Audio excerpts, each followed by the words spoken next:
Good morning to all. Welcome back to our channel. 8th maths 8ാം ക്ലാസ്സിലെ maths ആണ് ഇന്ന് എടുക്കാൻ പോകുന്നത്. ചാപ്റ്റർ 1 സ്ക്വയേഴ്സ് എന്ന് പറഞ്ഞാൽ എന്താണ്? വർഗ്ഗങ്ങൾ.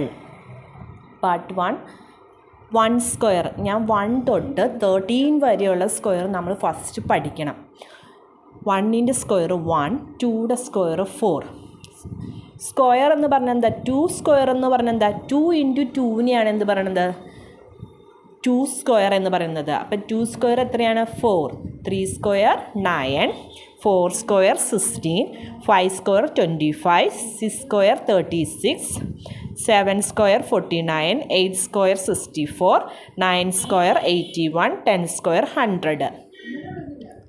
11 square 121, 12 square 144,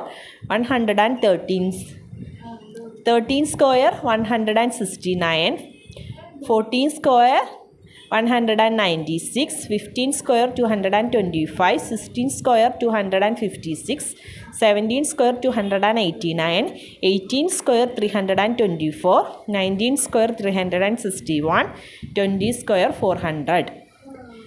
21 square 441, 22 square 484, 23 square 529, 24 square 576, 25 square 625, 26 square 676, 27 square 729, 28 square 784, 29 square 841, 13 square 900.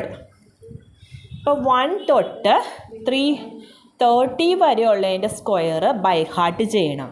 എന്നാൽ തന്നെയാണ് നമുക്ക് ഈ ചാപ്റ്റർ പഠിക്കാൻ പറ്റുള്ളൂ. അപ്പോൾ നിങ്ങൾ കുറേശ്ശെ 1 തൊട്ട് 10 വരെ ഒരു ദിവസം പഠിക്കുക, 11 തൊട്ട് 20 വരെ ഒരു ദിവസം പഠിക്കുക, 21 തൊട്ട് 13 വരെ വേറൊരു ദിവസം പഠിക്കുക. അങ്ങനെ നമ്മൾ 1 തൊട്ട് 30 വരെ ബൈ ഹാർട്ട് ചെയ്യുക. അല്ലെങ്കിൽ നിങ്ങളുടെ വീട്ടിൽ റൂമിൽ നിങ്ങൾക്ക് സ്റ്റഡി ബോർഡ് ഉണ്ടെങ്കിൽ ആ സ്റ്റഡി ബോർഡിൽ 1 തൊട്ട് 13 വരെയുള്ളതിൻ്റെ സ്ക്വയർ എഴുതി വയ്ക്കുക. നിങ്ങൾ സ്റ്റഡി ചെയ്യുക.